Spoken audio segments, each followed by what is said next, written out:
Max Frisch's Stiller, 1954, Identity, Alienation, and the Construction of the Self. Max Frisch's Stiller, published in 1954, stands as a landmark in post-war European literature, engaging deeply with questions of personal identity, authenticity, and existential alienation. The novel, written in the form of a confessional journal and police report, unravels the mystery of a man who insists he is not the missing Swiss sculptor Anatole Ludwig Stiller, but an American named James Larkin White.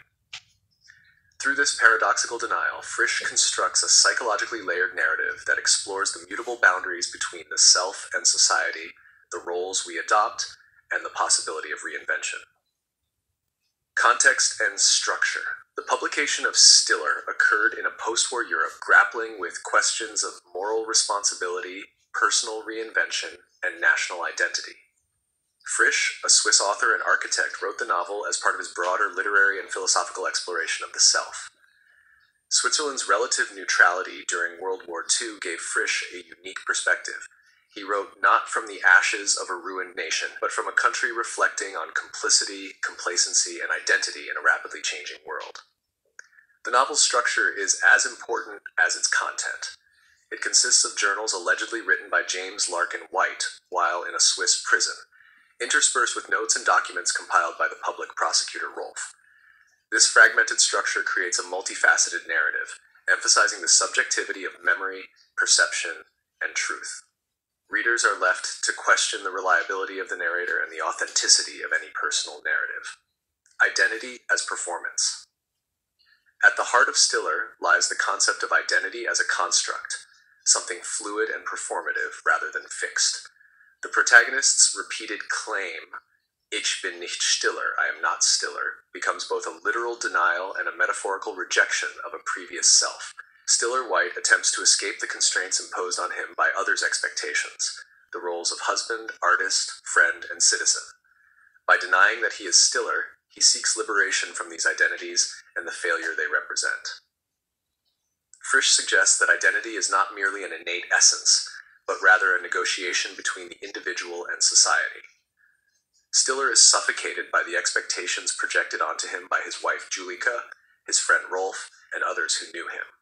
He feels trapped in the image they have constructed of Stiller, an image that he cannot live up to and that does not align with his internal sense of self.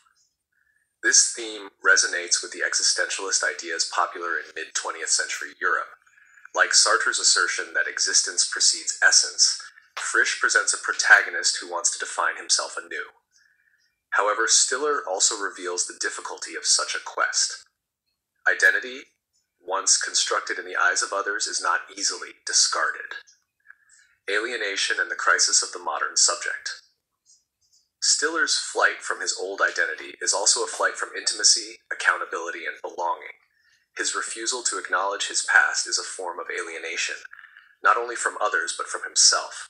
He is unable to accept responsibility for the hurt he caused his wife, the failures in his art, and the emotional disconnection from those around him.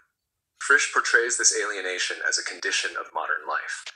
The protagonist's longing to become someone else, someone who has no past, no roots, and no burdens, is a symptom of the broader crisis of the modern subject. In a world marked by rapid social change, psychological dislocation, and moral ambiguity, Stiller White becomes an everyman figure, torn between the desire for authenticity and the impossibility of achieving it within the web of social roles. The prison in which the narrator writes his journal is symbolic. Though he seeks freedom by shedding his past, he ends up literally incarcerated. This irony underscores Frisch's message. The escape from identity is itself a trap. The very act of denying his past renders him imprisoned, not liberated. One cannot be free in a vacuum. Freedom requires acknowledgement of the self, including its history and limitations. The role of art and the artist. As a sculptor, Stiller is also an artist whose work is an external expression of the internal self. However, his failure in art mirrors his failure in life. He is dissatisfied with his creations and feels they are dishonest, much like the social roles he resents. This failure contributes to his desire to reinvent himself. He wishes to be reborn not just as a different man, but as a more authentic one, whose life and art are in harmony. Frisch uses Stiller's artistic vocation to pose questions about the nature of creativity and self-expression. Can art be authentic if the artist is alienated from himself? Can a work of art reveal truth if the creator denies his own identity? Stiller's retreat from both art and identity suggests a deep crisis in the post-war European imagination, the difficulty of creating meaning in a fractured world. Moreover, Frisch critiques the romantic ideal of the tortured genius. Stiller's struggle is not heroic, but pitiful. He is not a misunderstood visionary, but a man incapable of facing the consequences of his actions. The novel thus demystifies the figure of the artist, portraying him not as a seer, but as a flawed human being, subject to the same psychological and moral failures as anyone else. Women and emotional accountability. Julika, Stiller's estranged wife, plays a pivotal role in the novel's emotional arc. Her presence and testimony contrast with Stiller's evasive narration, forcing the reader to question his reliability. Julika represents the emotional consequences of Stiller's self-abandonment. Her suffering reveals the cost of his flight from intimacy and responsibility. Through Julika, Frisch critiques the masculine tendency to flee from emotional engagement. Stiller's reinvention is not an act of courage, but one of avoidance. His new identity, James Larkin White, is an escape from the pain he caused and the love he could not reciprocate. Julika's unwavering confrontation with reality stands in stark contrast to Stiller's elaborate self-deception. Truth and narrative fragmentation. The novel's fragmented narrative reflects its epistemological concerns. Multiple perspectives and inconsistencies between different accounts challenge the reader to consider how truth is constructed. Who is the real Stiller? Is there even a real self to be uncovered, or are we merely the sum of stories told about us and by us? Frisch plays with narrative unreliability to destabilize the reader's assumptions.